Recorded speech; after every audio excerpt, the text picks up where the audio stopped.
আল্লাহ তাদের জন্য আসমান থেকে খাবার পাঠাতেন, মান্না সালওয়া। তো তারা মুসা আলাইহিস সালামকে বলছে এক খাবার প্রতিদিন ভালো লাগে না, তোমার আল্লাহকে বলো যেন জমিন থেকে চাল ডাল গম পেঁয়াজ রসুন এগুলো উৎপন্ন করে, এই এক খাবার ভালো লাগে না। তখন আল্লাহ বলছে ঠিক আছে, এই চাল ডাল রসুন যখন চাও তাহলে সবুজ শ্যামল ভূমিতে যাও, মরুভূমিতে দেখলে হবে না। এই ঘটনাগুলো ঘটতেছে মরুভূমিতে, ওই জমি আজও মরুভূমি। আপনি আজকের মিশরে গিয়ে যদি তুর পাহাড় ঘুরতে যান, যে তুর পাহাড়ের পাদদেশে ঘটনাগুলো ঘটছে, এর চারপাশ শত শত কিলোমিটার মরুভূমি, যেটাকে বলা হয় সিনাই মরুভূমি।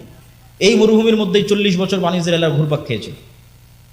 তাহলে তো এই মরুভূমি পার হয়ে যেখানে সবুজ শ্যামল এলাকা আছে ওইটা বিজয় করতে হবে, ওখানে যাও জিহাদ করো।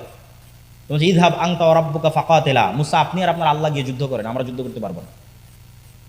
তাহলে যাদের জন্য আল্লাহ পাথর ফেটে 12টা ঝর্ণাধারা তৈরি করলেন, তাদের জন্য, তাদের চোখের সামনে। ওই ইস্তাসকা মূসা লিকওমি ফাকুল নাজরিব বিআসাকাল হাজার ফানফাজারাত মিনহু ইসনাতা আশারাতা আইনা।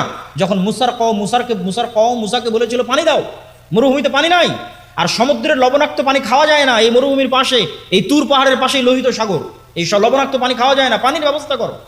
তখন আমি মুসাকে বললাম মুসা লাঠি দিয়ে পাথরে আঘাত করো, পাথরে আঘাত করলো, 12টা ঝর্ণা তৈরি হলো তাদের চোখের সামনে। খাবারের ব্যবস্থা কোথায় হবে? মরুভূমিতে খাবার নাই, জান্নাত থেকে খাবার আসে। তাহলে জান্নাত থেকে খাবার আসে, পাথর থেকে পানি বের হয়। ফেরাউন ডুবতে দেখেছে চোখের সামনে, তারপর আল্লাহ বলতেছে যাও যুদ্ধ করো, বলে তুমি আর তোমার আল্লাহ গিয়ে যুদ্ধ করো। তখন আমার চিন্তা চেতনা এবং আমার গবেষণা যে বানু ইসরাইলের এই বিশাল ঘটনা আল্লাহ কোরআনে উল্লেখ করছে, মানে একদিন উম্মতে মুহাম্মাদি এদের মতো হয়ে যাবে, মানে একদিন উম্মতে মুহাম্মাদি বানু ইসমাইল বানু ইসরাইলের মতো হয়ে যাবে।